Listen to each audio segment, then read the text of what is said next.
Welcome back. Today we're in Dan's shed and we are testing SupaCut Cobalt drill bits with a 135-degree split point so that it drills nice and straight.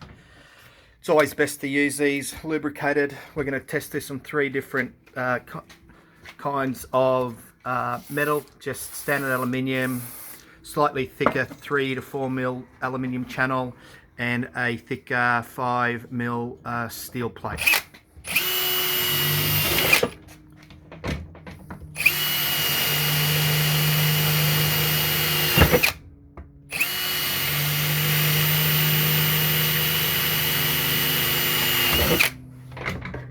As you can see, it's making light work of the aluminium.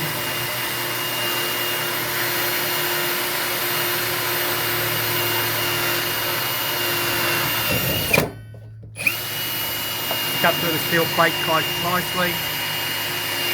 Always best to keep it well lubricated. Take the heat out of it.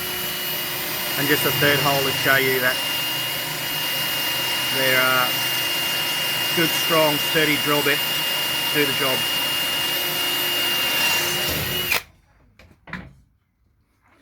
Fantastic, and as you can see, nice clean holes in all 3 bits of metal. SupaCut Cobalt drills.